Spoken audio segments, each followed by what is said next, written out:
Hey, what's up? So in this lesson I'm going to be teaching you how to record, how to set up levels, the optimal levels, what is clipping, what is all of that stuff. This lesson is going to cover that. Now remember, this lesson is part of a mini-series called Pro Tools in 15 minutes, and it's basically you're going to learn Pro Tools in 15 minutes. If you watch all of the videos, you're going to know everything you need to know to start recording in Pro Tools and set up a recording session. So go and check those videos out, less than 3 minutes each video, so have nothing to lose. 15 minutes of your day, so go and check it out and enjoy. I hope you learned something. Okay guys, so today we start recording and I'm very excited, but before that we need to talk about a few things really quick. This is gonna be the longest video of the series, so I apologize about that if the lesson goes longer than 3 minutes. Usually they're going about 2:40 to 3 minutes per lesson plus the intro, but this one I think is gonna be a little longer. So anyway, okay guys, so now that we're in Pro Tools, we need to make sure to set up Pro Tools properly so we can start recording. So one of the first things we need to make sure, and I think we did this in lesson 2, is to make sure our playback engine is set up right.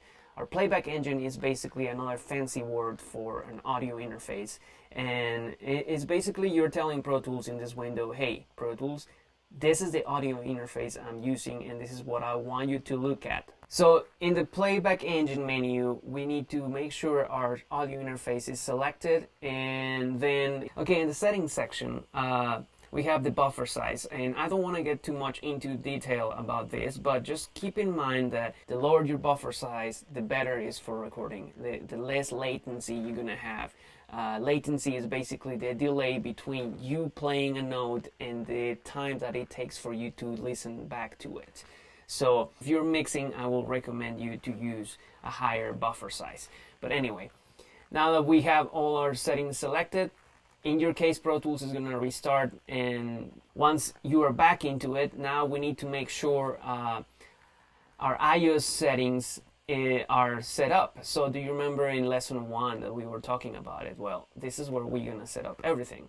This is a place where you can name and you can change routing however you want. In this case, we're gonna just leave it as it is, as the default.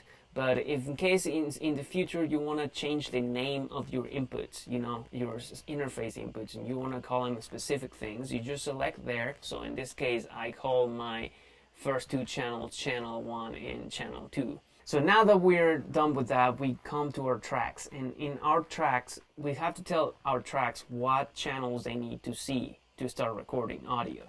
The way I like to do it is I like to flip and go into the mix window. The mix window, to access it, you just go into window and mix window. Click mix window and it's going to show up. The other way is to click command equal, and that's the swappable command to swap between mix window and edit window. So in our tracks, we're gonna go to our guitar track and we're gonna tell it to look at the channel we want our track to be recording. So in this case, my channel 1 is taken by my microphone right now, the one I'm using, and my channel 2 is free. So let's tell our interface to look at our channel 2. Once we have done that, then we're ready to sound check. Okay, so now that we're ready to record and we are all set up, now we're ready to start sound checking our levels. And to do that, the first thing we're going to do is to plug our instrument cable into our audio interface. So in this case, I'm going to go into channel 1 and make sure, if you have Scarlett, make sure the instrument button is selected. So now in our mix window, we go and check for our levels. In this case, I said we're gonna check. We're gonna be tracking audio signal from channel 2 in our audio interface. So we record enable our track just to start sound checking.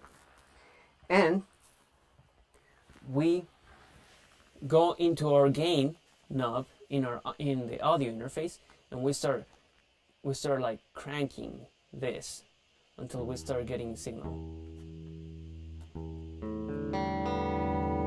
And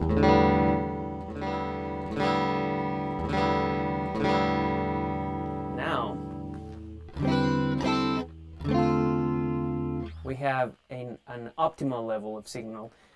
So in the meter, you want to always watch for the meter. You don't want your guitar or your instrument to be clipping, because if it starts clipping, digital distortion clipping is really bad and it sounds ugly, and this is what's going to happen. It sounds like this. You don't want that.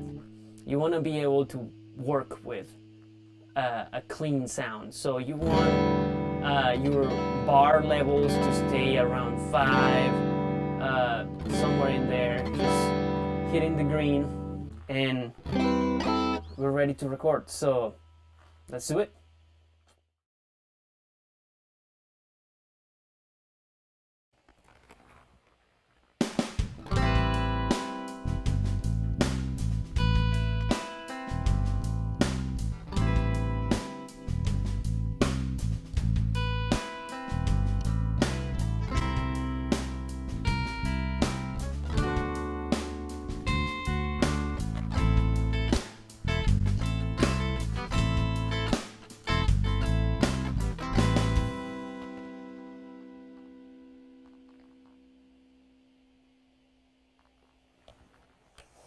So we just recorded our first thing in Pro Tools. So congratulations. Now let's do things to that. So I'll see you in the next lesson.